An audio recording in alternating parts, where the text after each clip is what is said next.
Hi friends, இன்றைக்கான வீடியோவில் என்ன நடக்கலாம்னு சொல்லிட்டு பார்க்கலாம். வீடியோக்குள்ளே போகிறதுக்கு முன்னாடி நம்ம சேனலை லைக் அண்ட் சப்ஸ்கிரைப் பண்ணிவிட்டு கொஞ்சம் சப்போர்ட் பண்ணுங்கள். வாங்க இப்போ வீடியோக்குள்ளே போகலாம். ககன் பூமி கிட்டே கேட்பாரு, உனக்கு நான் முக்கியமா உன் அப்பா முக்கியமா அப்படின்னு சொல்லிட்டு கேட்கும்போது பூமி சொல்லுவாங்க, எனக்கு எங்கள் அப்பா தான் முக்கியம், எங்கள் அப்பாவோட உயிர் முக்கியம் அப்படின்னு சொல்லிட்டு வீட்டுக்குள்ளே போயிடுவாங்க.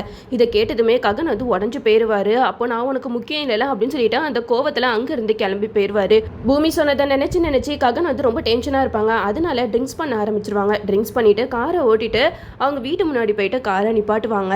சாரதா மேல இருந்து பார்ப்பாங்க. அப்போ ககன் வந்து ரொம்பவே ட்ரிங்க்ஸ் அடிச்சு போதையில இருப்பாங்க. அதனால நம்ம சாரதா வந்து ககனை உள்ள கூட்டிட்டு வருவாங்க. என்னாச்சு ககன், எதுக்காக இப்படி எல்லாம் இருக்கு அப்படின்னு சொல்லிட்டு கேட்க, அதுக்கு ககன் சொல்றாங்க, இனிமேட்டு நான் யாரையும் நம்ப மாட்டேன், எல்லாமே எனக்கு துரோகம் பண்ணிட்டு தான் இருக்காங்க அப்படி இப்படின்னு பேசும்போது சாரதா புரிஞ்சுக்கிறாங்க. ஒருவேளை பூமிக்கு இவனுக்கும் சண்டை போல, அதனாலதான் இவன் ட்ரிங்க்ஸ் பண்ணிட்டு இப்படி எல்லாம் பேசிக்கிட்டு இருக்கான் அப்படின்னு சொல்லிட்டு பூர்ணி கிட்ட லெமன் ஜூஸ் எல்லாம் கலந்து கொடுப்பாங்க. இதை எப்படியாவது உங்க அண்ணனை குடிக்கவை அப்படிங்கிற மாதிரி சொல்லுவாங்க. அப்போ பூரணியும் ககன் கிட்ட இந்த ஜூஸை குடி அப்படிங்கிற மாதிரி சொல்ல, இதை கேட்ட ககன் வந்து சொல்றாங்க, அதெல்லாம் என்னால குடிக்க முடியாது அப்படிங்கிற மாதிரி சொல்லும்போது பூரணி சொல்றாங்க, எதுக்காக நான் இப்படி எல்லாம் பண்ணிக்கிட்டு இருக்க, உன்னை நம்பி தானே நானும் அம்மாவும் இருக்கோம், நீ இல்லாட்டினா நாங்க என்ன பண்ணுவோம் அப்படிங்கிற மாதிரி சொல்ல, அதுக்கு ககன் சொல்றாங்க, நான் செத்து போறேன், உங்களுக்குலாம் எல்லாத்தையும் செட்டில்மெண்ட் பண்ணிட்டு நான் செத்து போறேன் அப்படிங்கிற மாதிரி சொல்ல, இதை கேட்ட சாரதா வந்து பயங்கரமா டென்ஷன் ஆகி ககன் கிட்ட சொல்றாங்க, அதுக்கு முன்னாடி நான் செத்து போயிடுவேன்டா அப்படிங்கிற மாதிரி சாரதா சொல்ல, இதை கேட்டுட்டு ககன் வந்து ஒரு மாதிரி ஆயிட்டாங்க. இப்போ என்ன உங்களுக்கு இந்த ஜூஸை நான் குடிக்கணும் அவ்வளவுதானே அப்படின்னு சொல்லிட்டு அந்த ஜூஸை வாங்கி அப்படியே குடிச்சிடுறாங்க.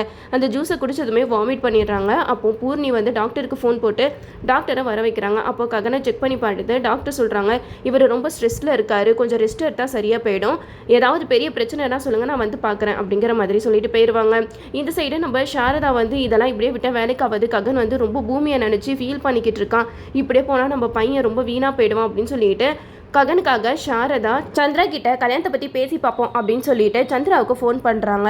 நான் உங்ககிட்ட தனியாக பேசணும் அப்படிங்கிற மாதிரி சொல்ல, அதுக்கு சந்திரா சொல்கிறாங்க, நீ மட்டும்தான் வரணும், கூட யாரையும் கூட்டிகிட்டு வரக்கூடாது அப்படிங்கிற மாதிரி சொன்னனுமே சாரதா தன்னோட பையனுக்காக சரத் சந்திரா கிட்ட போய் பேசுறதுக்காக போறாங்க. அங்க போனா அபூர்வா சந்திரா ரெண்டு பேருமே சேர்ந்து சாரதாவை படாத பாடுபடுத்துறாங்க. உனக்கு உன்னோட பையன் வாழ்க்கை தான் முக்கியம்னா நாங்க சொல்ற மாதிரி நீ நடந்துக்கணும், நீ வந்து கேபியை டைவர்ஸ் பண்ணிடணும் அப்படிங்கிற மாதிரி சொல்ல, இதை கேட்ட சாரதா சொல்கிறாங்க, நீங்கள் நான் பச்சை பிள்ளைங்களை வச்சுட்டு கதறிட்டு நான் வெளியில் நிற்கும்போது வீட்டை விட்டு துரத்துனீங்க, அப்போ கூட நான் எதுவும் சொல்லாமல் அவரோட வாழ்க்கையிலேருந்து வெளியில் போயிட்டேன், ஆனால் அவரே நினச்சி வாழ்ந்துட்டுருக்க என்னையே இப்படி டைவர்ஸ் பண்ண சொல்கிறீங்களே, இதெல்லாம் அநியாயமா இல்லையா அப்படிங்கிற மாதிரி கேட்க, இதை கேட்டால் அபூர்வா சொல்கிறாங்க, இங்கே பாரு, உன் பையன் வாழ்க்கை முக்கியம்னா நீ இதை பண்ணி தான் ஆகணும், அப்போ தான் ககனுக்கும் பூமிக்கும் எங்களால் கல்யாணம் பண்ணி வைக்க முடியும் அப்படிங்கிற மாதிரி அபூர்வா சொல்லி மிரட்டுறாங்க.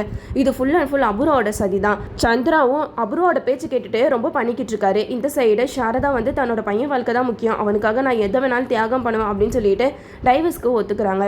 இந்த சைடு நம்ம சாரதா இதை பற்றி வீட்டில் யார்கிட்டயும் சொல்லக்கூடாது அப்படின்னு சொல்லிட்டு அமைதியாகவே இருப்பாங்க. அப்போதான் நம்ம பூமி வந்து ககன் வீட்டுக்கு ரொம்ப சந்தோஷமாக ஓடி வருவாங்க. அப்போது ககன் வந்து பூமியை பார்த்து ரொம்ப டென்ஷன் ஆவாங்க, நீ எதுக்காக இங்கே வந்த, நீ முதல்ல இங்கே வீட்டை விட்டு வெளியில் போ அப்படிங்கிற மாதிரி சொல்ல, இதை கேட்ட பூமி சொல்லுவாங்க, இங்கே பாருங்க, நான் சொல்ல வரதை ஃபஸ்ட்டு கொஞ்சமாவது கேட்டுக்கோங்க, நான் எதுக்காக தெரியுமா அப்படி சொன்னேன், எங்கள் அப்பா மேலே இருந்து பார்த்துட்டு இருந்தாரு, நான் உங்கள் கூட வரல அப்படின்னு சொன்னதுக்காக தான் இப்போ அவர் நம்ம ரெண்டு பேருக்கும் கல்யாணம் பண்ணி வைக்கிறதுக்கு ஒத்துக்கிட்டாரு அப்படிங்கிற மாதிரி சொன்ன. இதை கேட்ட ககனுக்கு தூக்கி வாரி போட்டுச்சு, என்ன என்னால் நம்பவே முடியல, சந்திரா வந்து நம்ம கல்யாணத்துக்கு ஒத்துக்கிட்டாரா, இதெல்லாம் நடக்கிற காரியமா அப்படிங்கிற மாதிரி கேட்க, அதுக்கு பூமி சொல்கிறாங்க, நான் மட்டும் உங்கள் கூட வந்திருந்தேன்னா பெரிய பிரச்சனையாக இருக்கும் அப்படின்னு சொல்லிட்டு ஸ்டேஷனில் நடந்த விஷயத்தெல்லாம் எடுத்து சொல்கிறாங்க. இந்த மாதிரி ஏசிபி நைனி வந்து கொலைகாரனை கண்டுபிடிச்சிட்டாங்க, ஆனால் எங்கே அவன் உண்மையை சொல்லிடுவான்னு சொல்லிட்டு அந்த கொலைகாரனை யாரோ கொலை பண்ணிட்டாங்க, இந்த விஷயத்த எனக்கு ஸ்டேஷனில் கூப்பிட்டு சொன்னாங்க, அது மட்டும் இல்லாமல் நானும் நீங்களும் இந்த ஊரை விட்டு போயிருந்தோன்னா கண்டிப்பாக இதுக்கு பின்னாடி நீங்கள் தான் இருக்கீங்க அப்படின்ட்டு எல்லாருமே உங்கள் மேலே பொய் கேஸ் போட்டிருப்பாங்க, நல்ல வேலையாக நான் அவங்க கூட வரல, அதனால தான் இப்போ ஒரு நல்லது நடந்திருக்கு அப்படிங்கிற மாதிரி சொல்ல, இதை கேட்ட ககன் சொல்கிறாங்க, இதை நீ முன்னாடியே என்கிட்ட சொல்லியிருக்க அப்படி தானே அப்படிங்கிற மாதிரி கேட்க, அதுக்கு பூமி சொல்கிறாங்க, நீங்கள் எங்கே என்னை சொல்ல விட்டீங்க, எப்போ பாரு என்னை விட்டு போ அப்படி இப்படின்னு சொல்லிட்டு ரொம்ப டென்ஷன் ஆகி கத்திட்டு இருந்தீங்க, அதனால தான் நானும் எதுவும் சொல்லலை அப்படிங்கிற மாதிரி சொல்லிக்கிட்டு இருக்காங்க. அப்போ பூமி சொல்கிறாங்க, சரி நீங்கள் நம்பலைன்னா நான் எங்கள் அப்பாவுக்கு ஃபோன் போட்டு தரேன், நீங்களே கேட்டுக்கோங்க அப்படிங்கிற மாதிரி சொல்லி சந்திராவுக்கு ஃபோனை போட்டு கொடுக்குறாங்க. அப்போ தான் ககன் சந்திரா கிட்ட பேசுகிறாங்க, என்ன சந்திரா பூமி சொல்கிறதெல்லாம் உண்மை அப்படிங்கிற மாதிரி கேட்க, அதுக்கு சந்திரா சொல்கிறாங்க, ஆமாம் மாப்பிள்ள, பூமி சொன்னதெல்லாம் உண்மை தான், நாளைக்கு நீங்கள் எல்லாருமே கிளம்பி எங்கள் வீட்டுக்கு பொண்ணு பார்க்க வாங்க அப்படிங்கிற மாதிரி சொல்லிடுறாங்க.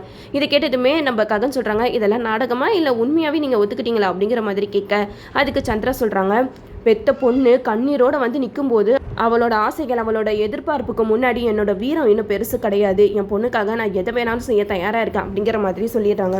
இதை கேட்டதுமே ககனும் ரொம்ப சந்தோஷப்படுறாங்க. இருந்தாலும் ககனுக்கு மனசுக்குள்ள ஒரு விஷயம் ஓடிக்கிட்டே இருக்கு. சந்திரா அவ்வளோ சீக்கிரம் ஒத்துக்கிற ஆளே கிடையாது. அவர் ஒத்துக்கிட்டாருன்னா கண்டிப்பாக இதுக்கு பின்னாடி ஏதோ ஒரு விஷயம் இருக்கா அப்படிங்கிறத நம்ம ககன் புரிஞ்சுக்கிறாங்க. ஆனால் சாரதாக்கு வந்து மனசெல்லாம் ஒரு மாதிரியாக இருக்குது. அவங்களுக்கு ஒரு சந்தோஷமே இல்லை. ஏன்னா கேபிக்கு டைவர்ஸ் கொடுத்தணும் அப்படிங்கிற மாதிரி அபூர்வா சந்திரா 2 பேருமே சாரதாவை மிரட்டி வச்சிருப்பாங்க. இந்த சைடு காலையில் எல்லாரும் கிளம்பி பூமியை பொண்ணு பார்க்க போகிறாங்க. அப்போது பொண்ணு பார்க்குற இடத்துல பூமி அழகாக புடவெல்லாம் கட்டிட்டு ககனை இம்ப்ரெஸ் பண்ணிட்டு வந்து காஃபியெல்லாம் கொடுக்குறாங்க. செம்மையாக இருந்துச்சு சொல்லலாம் அந்த சீன்ஸ் எல்லாம். அப்போது நம்ம சந்திரா வந்து ககனை பூமி கிட்ட தனியாக பேச சொல்லி அமுச்சு விட்டுறாங்க. அந்த நேரம் பார்த்து நம்ம சாரதா கிட்ட சொல்கிறாங்க, நாங்கள் சொன்ன மாதிரி நீ நடந்துக்கணும், அப்படி இல்லைனா அவ்வளோதான் அப்படிங்கிற மாதிரி சொல்லி மிரட்டிட்டு இருக்காங்க. இந்த சைடு நம்ம நட்சத்திரா வந்து ககன் பூமி 2 பேருமே தனியாக பேசிகிட்டு இருக்கிறத நினச்சி இங்கே புழுங்கிட்டு இருக்காங்க. நம்ம ககன் மாமாவை கல்யாணம் பண்ணிக்கணும்னு நினச்சா இவன் என்னன்னா கல்யாணம் பண்ணி பார்ப்போலையே, இது நடக்கவே கூடாது, இது வெறும் என்கேஜ்மெண்ட் மட்டும் தானே, கல்யாணத்தில் கண்டிப்பாக ககன் மாமா ஏன் கழுத்தில் தான் தாலி கட்டணும் அப்படின்னு சொல்லிட்டு நட்சத்திரா ஒரு பக்கம் மனசில் நினச்சிட்டு இருக்கேன். இந்த சைடு நம்ம ககன் பூமி 2 பேருமே பேசிட்டு கீழே வராங்க. அப்போ பார்த்தா நம்ம சந்திரா வந்து சொல்கிறாங்க, என்ன ககன் உங்கள் அப்பா இல்லாமல் எப்படி இந்த என்கேஜ்மெண்ட்டை முடிக்கிறதா அப்படிங்கிற மாதிரி சொல்லும்போது சரி புரிஞ்சுக்கிறாங்க. ஓஹோ இதுதான் இவங்களோட பிளானா, அதுக்காக தான் அப்பாவை தனியாக போக சொல்லிட்டாங்க போல, இதுக்கு மேலே அப்பா இல்லைன்னா வேலைக்கு ஆகாது அப்படின்னு சொல்லிட்டு கேபியை கூட்டிகிட்டு வந்துடுறாங்க. கேபி வந்தோன்னுமே நம்ம அபூர்வா சந்திரா 2 பேரும் பயங்கரமாக ஷாக் ஆகுறாங்க. என்ன திடீர் இவனை வரக்கூடாதுன்னு சொல்லி தானே நம்ம நிறுத்தி வச்சிருந்தோம், இவனை திடீர்னு வந்து நிற்கிறான் அப்படின்னு சொல்லிட்டு பார்க்க இந்த சைடு நம்ம சாரதா வந்து கேபி வந்தோன்னா ரொம்ப சந்தோஷப்படுறாங்க. எப்படியோ என் பையன் கல்யாணம் நல்லபடியாக முடிஞ்சால் போதும், அவன் ஆசைப்பட்ட மாதிரி பூமியை கல்யாணம் பண்ணிக்கணும் அப்படின்னு சொல்லிட்டு சாரதா ஒரு பக்கம் ரொம்பவே ஃபீல் பண்ணிக்கிட்டு இருக்காங்க. இந்த சைடு நம்ம கேபி தட்டை மாற்ற, இந்த சைடு நம்ம சந்திரா அபூர்வா தட்டை கொடுக்குறாங்க. 2 பேருமே தட்டெல்லாம் மாற்றிட்டு என்கேஜ்மெண்ட் முடிவு பண்ணிடுறாங்க. இந்த என்கேஜ்மெண்ட் நல்லபடியாக முடிஞ்சிருச்சு. ஆனால் இந்த என்கேஜ்மெண்ட்டில் பெரிய பிரச்சனை வரும், கண்டிப்பாக இந்த என்கேஜ்மெண்ட்டை நிறுத்திடலாம் அப்படின்னு சொல்லிட்டு அபூர்வா சந்திரா 2 பேருமே பிளான் போட்டு வச்சுருப்பாங்க. கடைசியில் அது நடக்காமல் போயிடும். ஒரு வழியாக என்கேஜ்மெண்ட்டும் நடந்து முடிஞ்சிடும். நம்ம ககனை கையிலே பிடிக்க முடியாது, பூமியை கல்யாணம் பண்ணிக்க போகிறோம் அப்படின்னு சொல்லிட்டு ரொம்பவே சந்தோஷத்தில் இருக்காங்க. அது மட்டும் இல்லாமல் மறுநாள் காலையில் வீட்டுக்கு வராங்க. அப்போது நம்ம ககன் வரதை பார்த்துட்டு சந்திராவால் எதுவுமே பண்ண முடியல. அப்போ சந்திரா வந்து ககன் கிட்ட கேட்குறாங்க, என்னாச்சு திடீர்னு எதுக்காக இங்கே வந்திருக்கீங்க அப்படிங்கிற மாதிரி கேட்க, அதுக்கு ககன் சொல்லுவாங்க, நான் கல்யாணம் பண்ணிக்க போகிற பொண்ணை வெளியில் கூட்டிகிட்டு போகிறதுக்காக வந்திருக்கேன் அப்படிங்கிற மாதிரி சொல்லும்போது சந்திராவால் எதுவுமே சொல்ல முடியாது. ககன் நேராக பூமியோட ரூமுக்கு தான் போகிறாங்க. அங்கே பூமி அழகாக சூப்பராக ரெடி ஆகிட்டு இருப்பாங்க. அப்போது ககன் போகிறத பார்த்து நட்சத்திரா இவன் எதுக்காக மேலே போகிறான் அப்படின்னு சொல்லிட்டு ககன் பின்னாடியே போவாங்க.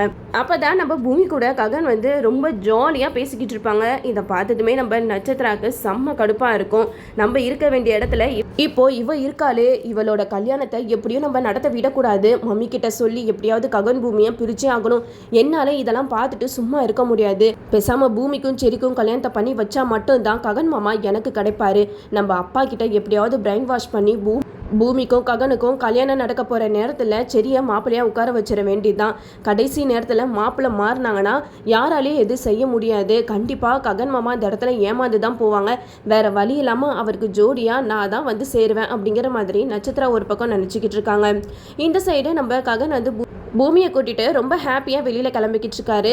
அப்போது நம்ம சந்திரா வந்து ககன் கிட்ட கேட்குறாங்க, எங்கே கூட்டிகிட்டு போகிறீங்க என்னோட பொண்ணு அப்படிங்கிற மாதிரி கேட்க, அதுக்கு ககன் சொல்கிறாங்க, எனக்கு நிறைய பிளான்ஸ் இருக்குது, ஸோ நாங்கள் எங்கே வேணாலும் போவோம் அப்படின்னு சொல்லிட்டு பூமி கையை பிடிச்சிட்டு வெளியில் கூட்டிகிட்டு போயிடுறாங்க. நம்ம சந்திராவால் தடுக்கவும் முடியல, எதுவும் சொல்ல முடியல. 2 பக்கம் மாட்டிட்டு முழிச்சிட்டு இருக்காங்க. நம்ம அபூர்வா கிட்ட போயிட்டு செம்மையாக சண்டை போடுறாங்க. என்ன அபூர்வா நீ சொன்ன மாதிரி எல்லாமே கரெக்டாக போயிட்டுருக்குன்னு பார்த்தா இப்போ என்னன்னா இந்த ககன் வந்து வீடு வரைக்கும் வந்து பூமியை எங்கேயோ வெளியில் கூட்டிகிட்டு போகிற அளவுக்கு வந்துட்டான் அப்படிங்கிற மாதிரி சொல்ல, இதை கேட்ட நம்ம அபூர்வா சொல்கிறாங்க, கொஞ்சம் பொறுத்துக்கோங்க பாவா, கல்யாணம் நடந்தால் தானே கடைசி நேரத்தில் அந்த ககன் ஏமாந்து தான் நிற்க போகிறான் அப்படிங்கிற மாதிரி அபூர்வா வந்து சொல்லிக்கிட்டு இருக்காங்க. என்ன தான் இவங்க பிளான் பண்ணாலும் சரி, கடைசியில் ககன் பூமி இவங்க 2 பேருக்கு தான் கல்யாணம் நடக்கும். நம்மளும் வெயிட் பண்ணி பார்ப்போம். ஓகே வியூவர்ஸ், இந்த வீடியோ உங்களுக்கு பிடிச்சிருந்தா லைக் பண்ணுங்கள், மறக்காமல் நம்ம சேனலை சப்ஸ்கிரைப் பண்ணிடுங்க.